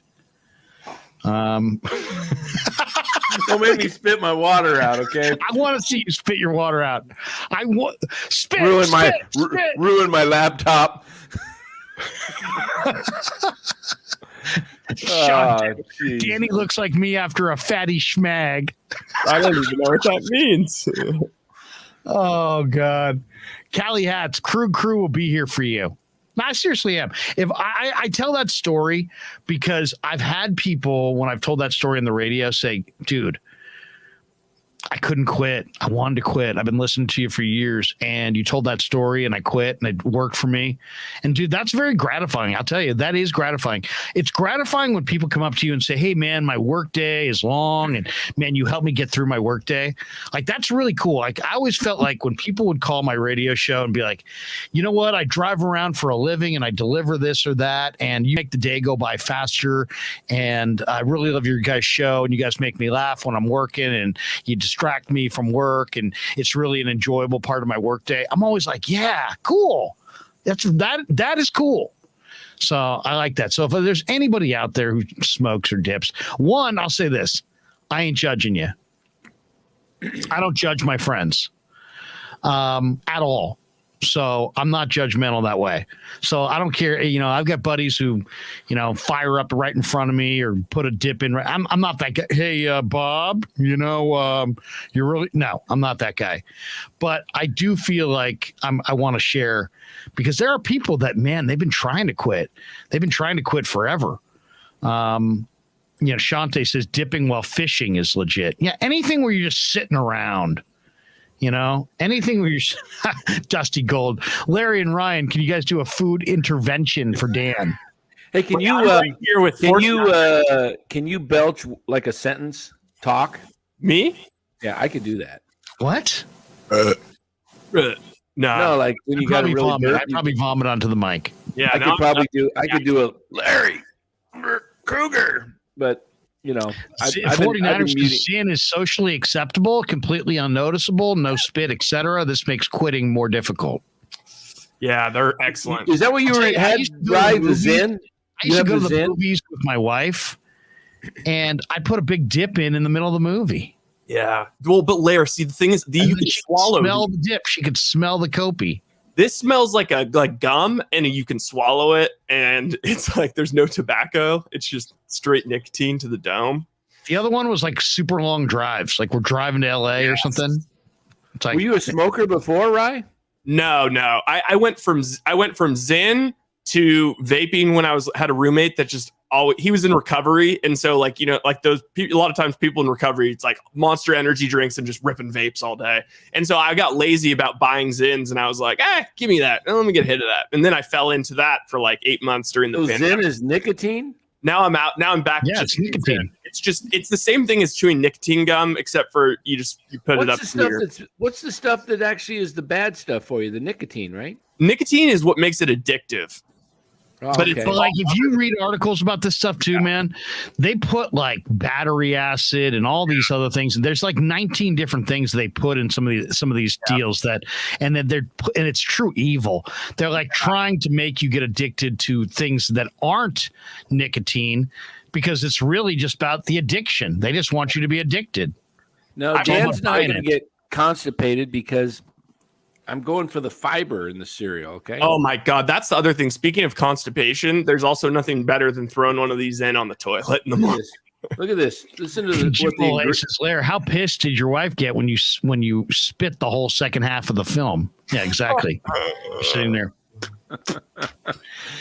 I'll tell you the worst is when you live in a house full of guys who all dip and somebody takes a swig of the dip juice. Oh, man. And then there's fighting. I've seen that before. Guys just literally fighting over the fact that somebody took a sip of their dip cup. Jaguayo 56. I mean, now we're grossing people out. Krueg, I watch you guys so I can end the day with what's that? With a smile. Jaguayo, I hope you're listening. I hope you're still smiling despite the fact that we're talking about addictions. It does feel like sometimes going to bed after, it's like, wow, like I just got out of like a therapy session or something. I feel like I got everything off my chest and now I'm settling for bed. It's a nice feeling. Dusty, where's Dusty here? Dusty says, I just read Dusty. God, people are jumping in the chat that fast. Oh, here we go. Dusty Gold says, get a nicotine patch. So this is like the same thing as that, except for it's just I'm still getting oral. fixation situation. Someone says, or knock over a spit cup. That's gross too. That never comes out. Larry, did you ever have to do any like fraternity stuff with like where they made you like pack lips or anything? Or I was in a fraternity, but we got on campus, so I can reveal secrets. I don't care. I was in a fraternity that didn't believe in hazing, so that means we did haze, but just not that much. Yeah. And nothing overwhelming, and nothing that was in any way like sadistic or dangerous. I mean, there's fraternities in the all over the country where they just make these guys do stupid stuff. I told my kid, I said, look, know who you are. If somebody asks you to do something that's going to disrespect who you are, just walk away, man. Just walk away. There is no fraternity. Jim Mollet and I are in the same fraternity, but there is nothing. Jim Mollet says, didn't believe in hazing. Yeah, well, but I mean, I've heard stories.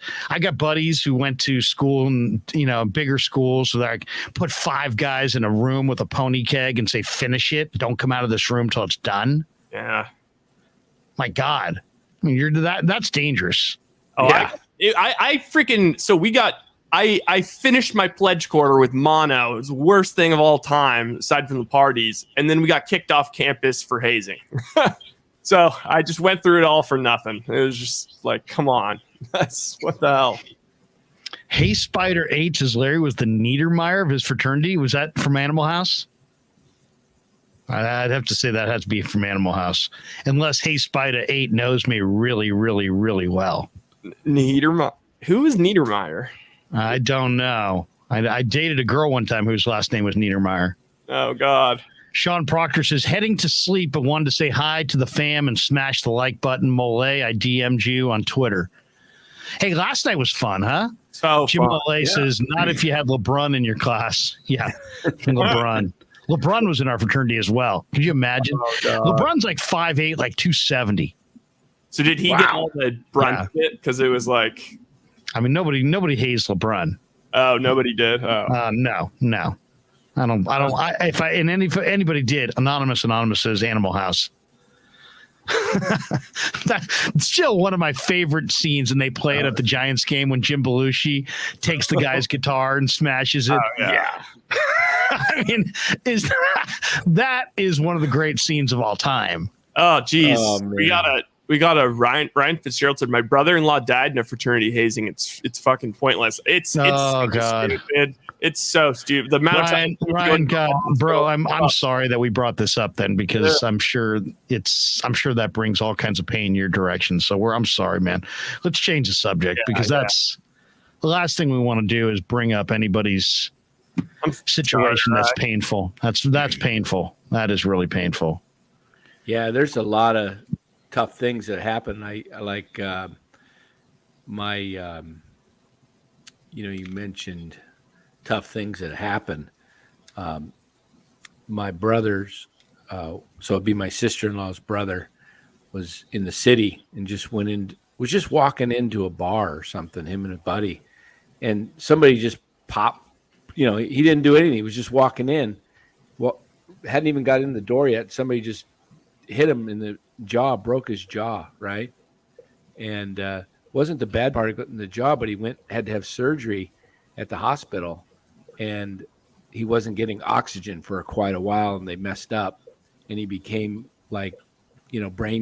he became a oh no. Yeah, and he was a great kid, and just college, and he was doing great, and he was nice kid, very intelligent, and he ended up. Mollet's like, way to lighten the mood, Danny. Yeah, he didn't live very long after that. I mean, it was sad, but just. All right, let's do this. Because now we're down this rabbit hole and we can't get out. Yep. We need to let's hear a couple mentions from our sponsors, and then we'll finish up with some final thoughts on the Krueg Show. Larry Krueger here for Telmetrics. Thanks to Casey Bateman and the good people at Telmetrics. If you're an occupational therapist, if you're an orthopedic surgeon, a chiropractor, a physical therapist of any kind, Telmetrics is designed for you to use in your practice and will greatly benefit your patients. Telmetrics uses computer vision and artificial intelligence and provides a platform for outpatient rehab therapy services, both in the clinical and the telehealth environments. So using Telmetrics can improve your patient's experience and much more. So for all your sports injury needs, or if you're a physical rehabilitation specialist of any kind, make sure you use telmetrics.co, TELMETRIX.co. And thanks to Casey Bateman and all the good people at Telmetrics for being a proud sponsor of the Krueg. I'd like to thank our sponsor, Dan Coccimilgio. Dan is a buddy, and he is a phenomenal retirement planning specialist. And you can contact him today at securemoney.com or at his number, 925-628-9966. There's a lot of uncertainty in our world right now, and you want to make sure that your money is secure. That is the key. Danny's got 25 years of experience, born and raised right here in the Bay Area, and he can help you get an immediate 10% premium bonus on your principal retirement account. So give him a call, 925-628-9966. He'll make an appointment with you, and you can sit down. It's not a one-size-fits-all kind of a deal. He'll consult with you and come up with a strategy to get you going to where you want to be. Once again, 925-628-9966, securemoney.com on the web.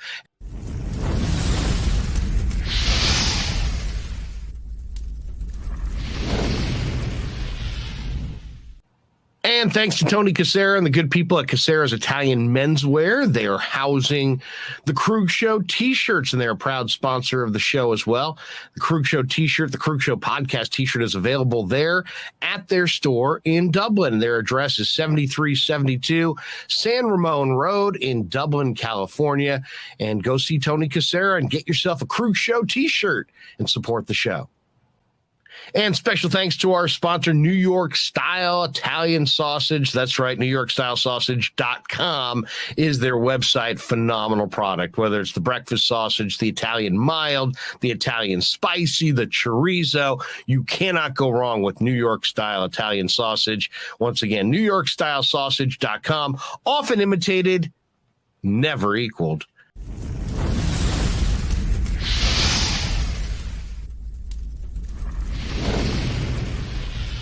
We grew up with a Sunday dinner. That means no matter how busy you were, no matter where the hell you were, you came to dinner on a Sunday night. Yeah, Sunday dinner without sausage, it's like a church without God. You know, how can you go to church if you don't believe in God? You know, and along with the sausage also became the discussions. That was discussion night. You know, it wasn't a typical family that you sit there and you're quiet, you know, and you don't talk with a mouthful. Oh, no, man. Italians talk when they're eating. Italians even talk when they're sleeping. And definitely we talk with our hands. So if we can't express it through our mouth, through our lips, we express it with our hands.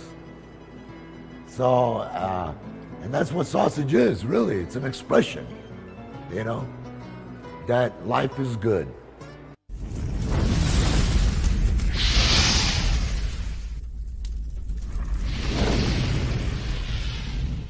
So New York Style Sausage was started over 70 years ago.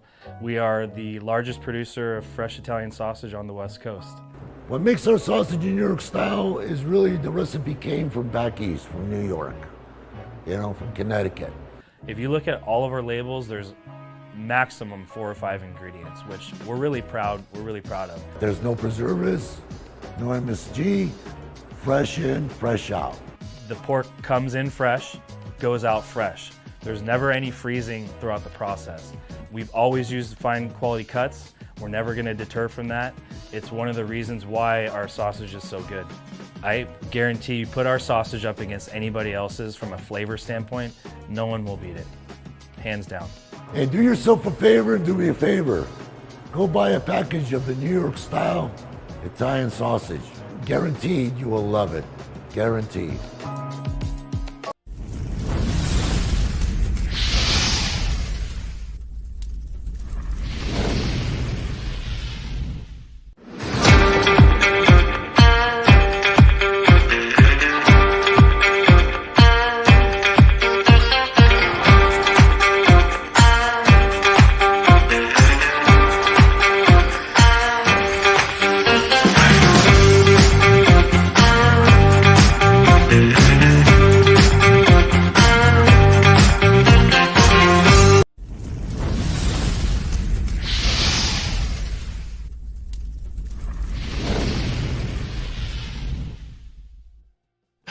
Welcome back to the Krueg Show. Larry Krueger, Dan Coccimilgio, Ryan Smith. We were talking, and then Ryan Fitzgerald jumped in and told us about his brother who had passed, and then Ryan said, "Hey, it's better to share the reality and educate on the dangers. All good fellas, it should be talked about." So, Ryan, we appreciate that comment, especially coming from you.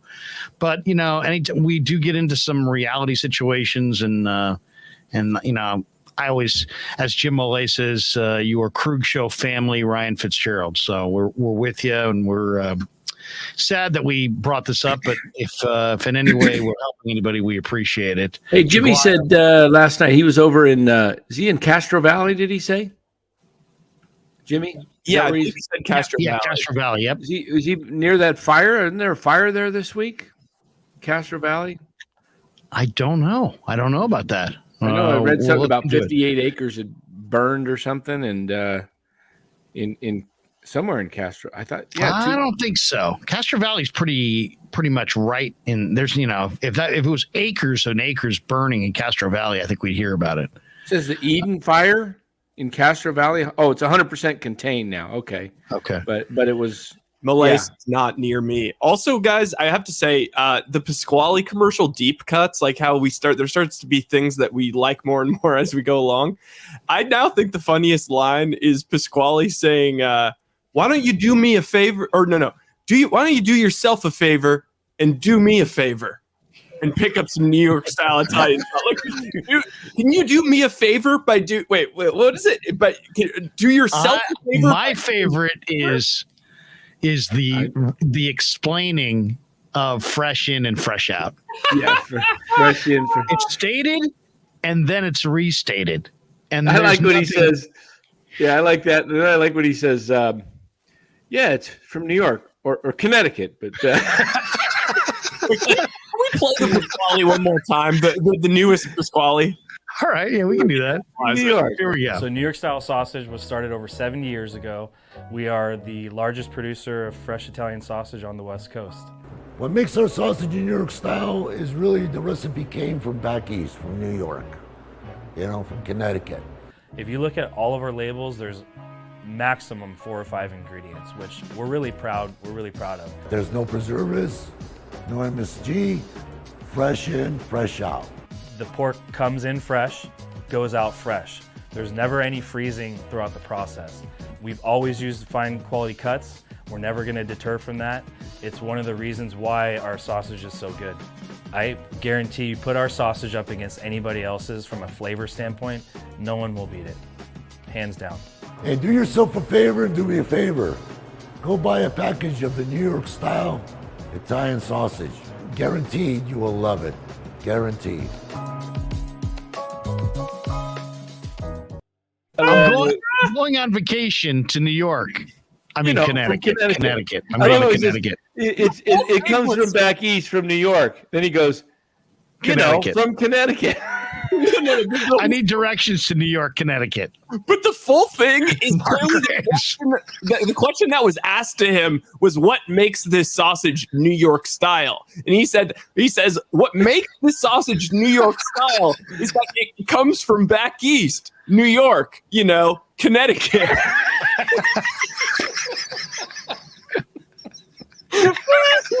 Yeah, somehow Connecticut style. By the way, when we go to the golf tournament, you guys bring up any of this fucking. I will cut you off right then and there. There'll be all these Italians beating us up in the parking lot. They were making fun of the New York sausage going to Connecticut. I'm just imagining them making these commercials, and they're like, "Oh, what do you think of that cut? Oh, you know what? It's fine. No one's really going to pay that much attention." It's like, little do they know, we're literally studying it like the Zapruder film every night. Like, fresh in, fresh out. For those who don't understand what fresh in, fresh out means, the sausage comes in fresh, and it goes out fresh. It's never frozen. Do yourself a favor. Do yourself a favor and do me a favor. Do yourself a favor by doing me a favor. Sausage is not food; it's an expression. Jim Olay, I love New York, Connecticut. Oh, Tom Pierce, that's scary. He said, "Dump you all into sausage machine." I think we need to get Pasquale on here live. See what we're getting Pasquale. Are we? Yes. We're gonna get him live. I want to hear some Forget sports the talk. Niners behind the scenes. We're gonna have Pasquale behind the scenes, and not only that, we're gonna get Pasquale to do like Rye's gonna come up with a script.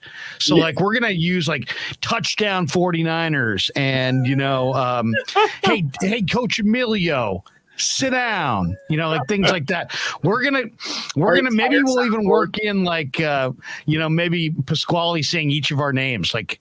Jim Molay, we can hit it, and then all of a sudden here's Molay. Yeah. Mark Graves, just in Pasquale's voice. Pasquale, awesome. We need to do some VO work. It's going to take about 30 minutes. Yeah, seriously. I want to wait till late in the night after we get Pasquale a few shots. Yes. And then all of a sudden we get these awesome cuts.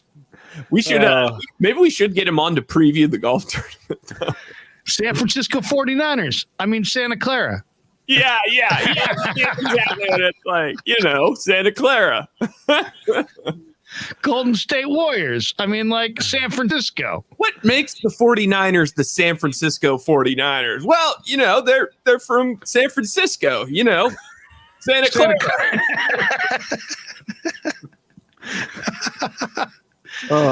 Calba says we know one person who Dan would beat in a state capitol quiz.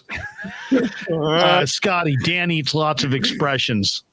Oh my God, that was so classic. Gonzo, Mamma Mia. Oh my God, here we go. The downfall of Larry by the sausage would happen. Shante Ortega. Oh my God. I imagine at the event after the golf tournament, we'll probably be having a lot of sausage that day or yes, that we evening. Are. And he says, I'm naming my child Pasquale. That's a great name, too. It's a great name. Get him to say, here we go. Jim Molay, get him to say, and that's what the Krueg show really is. It's an expression. Shante Ortega, I'm dying. Like, it'd be like Pasquale drunk equals uncontrollable winks. Like we should the script's like it's like Giants baseball without the Krueg show, it's like church without God, Vicky Boone, you guys make my night. We got to get him to say some things about the show. Yeah.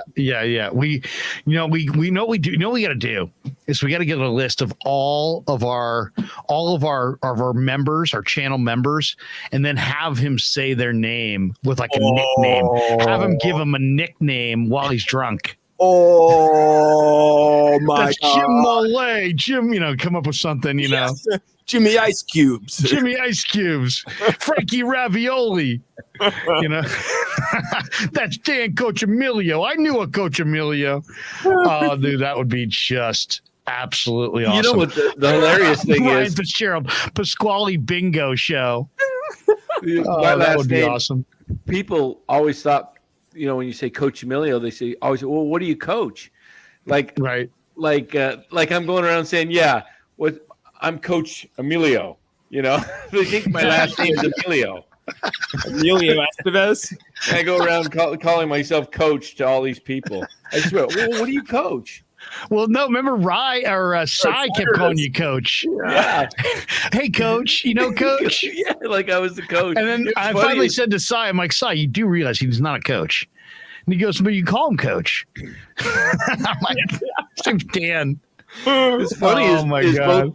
Both my brothers are coaches, and so when I talk to Aaron Rodgers, and I tell him, hey, Ron, Coach Emilio's, Coach. So my brother's known as Coach at Cal. He's Coach, because they always call you Coach Tedford or Coach, by your last name. And so instead of saying Coach Emilio, they just call him Coach. You should have just called him Coach Emilio. Hey, Spider 8, Ryan roast beef, Larry 2 times. He says everything 2 times. Dan chicken ass Milio. Olay throws in $10. Midnight all. I'm out. Love you, fellas. Love the chat. Congrats on the 6K. Jimmy the Clams out. Jimmy the Clams. All right, let's bolt for the door, fellas. It is 12:03. We've been going for almost 2 hours. kind of an interesting live chat. They're all individual. I thought tonight was fun though. We had a good time tonight. And Jimmy, thank you very much for the 100. My goodness, that was way above and beyond. But Mole's rolling that way. He looks like Fidel Castro down here, but he's a big guy twice a month. No. Brian Lucena with this one. Danny Sausage Fingers, Larry the Mike, Ryan the Hair. Yeah, just Jimmy says, my pleasure, brother. Ryan the Hair, guys. Man. I used to have hair like that. Look at me now, Ryan. I might have went a little too short on my last cut. I had a full head of hair that was, man, it was just. Wait, Dan, why don't you grow out the beard?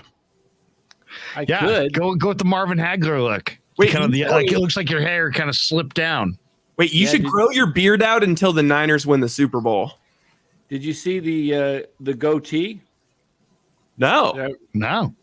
Oh, let me. I'll send you. You can. Brian Lucena. Good night, everyone. Best time on the net here. Yeah. Thank you, Brian. Thank you. There you go, Ryan. Here we go. We'll finish with this. I'll send it to you. We're not going to see it. You got to show it. I'm going to send it to Ryan. He can put it on the screen. Wait, is it a photo? Yeah. Oh, okay. Yeah, I can put the photo up. This was just last August, a year ago. Wow. Nobody else gets to see it just quite yet. Oh, you know what I'll do? Okay, here. This is what we're gonna do. All right, we're gonna do a little screenshot action. Jaguayo says, "Krug, good night. Stay blessed." Jaguayo, we love you, brother. Oh, all right. Gotta block them. Okay. All right. 3, 2, 1. Dan. He's got a hat on. No, but his goatee. Oh, I thought he meant he's had a full head of hair 6 months ago. No. Goatee. No. Haven't had hair on the thin side. You look a little angry there. I haven't had. It's because it's gray. You also look a little leaner. Have you put on some LBs? No, that's just the upper shot. I'm just giving you shit. What do you think you've lost LBs? I feel like. Yeah, I'm hanging right around where I'm just about 200. I want to get down to 180, but yeah. All right. I was. What are we doing tomorrow? Tomorrow we have Matt Barrows from Niner Camp. We'll do a live stream with Matt Barrows. I'm not sure exactly what time. We're still got to coordinate with him. Giants playing the daytime, right? Day game? Yeah, 12:45. Yeah. So maybe we'll hook up around 4 o'clock for a little live stream. Yes. Yeah. So we'll look for that.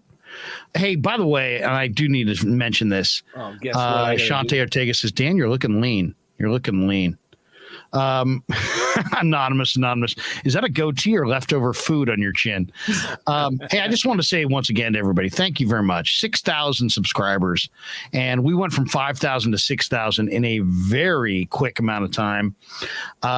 Just have nothing but great things to say about this whole experience with Dan, with Rye, with Len, with all of you, with our sponsors, Casey Bateman and the good people at at Telmetrics, Danny, and of course, his company, all the good people at the New York Style Sausage Company.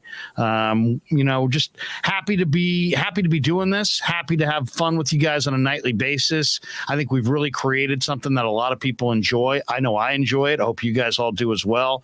And all I would say is, once again, thank you for 6,000. We're stopping by 6,000 on the way to 30, on the way to 50, on the way to 100.